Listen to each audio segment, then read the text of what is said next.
isang panalo. Yan ang hinihingi ni Coach Tim Cone. Dahil ayon sa veteranong coach, maaaring dito nakasalalay ang kapalaran ng Gilas Pilipinas sa kanilang kampanya patungo sa FIBA World Cup 2027 na gaganapin sa Qatar. Kapag natalo ang Gilas sa dalawang susunod na laban kontra New Zealand at sa Australia, posibleng magiging mahirap na para sa kanilang makabawi para sa susunod na qualifiers. Ano nga ba ang dahilan? Malaking hamon ang naghihintay para sa ating national team sa ikatlong window ng FIBA World Cup Asian Qualifiers. Sa loob lamang kasi ng ilang araw, haharapin na ng national team ang dalawang pinakamalakas na kupunan sa kanilang grupo. Una ay ang New Zealand Tall Blacks sa July 3 na gaganapin sa Sparks Arena sa Auckland, New Zealand.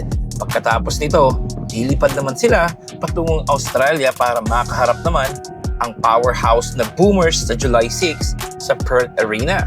Hindi bastang ordinaryong mga laro lamang ito.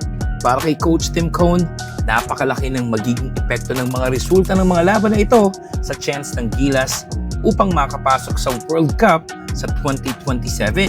Diretsahang sinabi ni Tim Cone na kailangang makakuha ng Gilas ng kahit isang panalo sa New Zealand o sa Australia.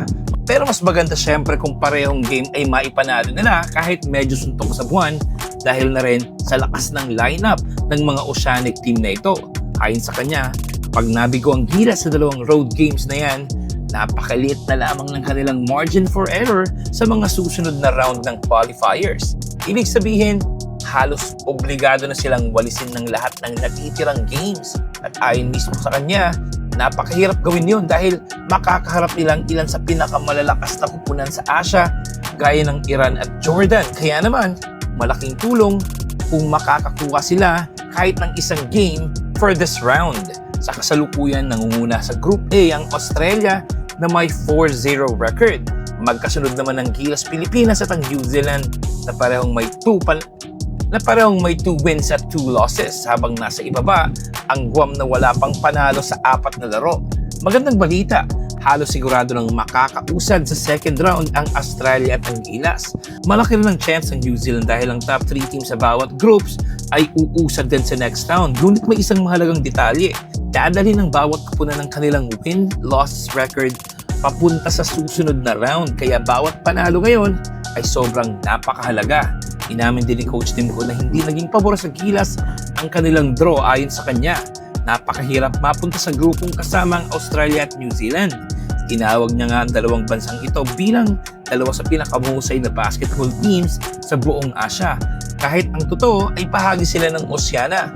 Pero sa halip na magreklamo, simple lamang ang plano ng Gilas. Makakuha ng kahit isang panalo sa road games na ito at kapag nagawa nila yon, napakalaking tulong ito para sa susunod na round para sa World Cup.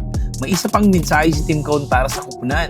Aniya sa Gilas, walang ordinaryong laro. Ang bawat laban ay parang Game 7 Championship Series. Parehong pressure, parehong bigat, parehong halaga. Kaya dapat ang bawat ensayo, ang bawat paghahanda at bawat minuto sa court ay ibigay ng buong puso. Ano sa tingin nyo mga kabasketball? Makakuha kaya ng panalo ang Gilas Pilipinas sa kanilang road games? I-comment na sa baba ang inyong prediksyon.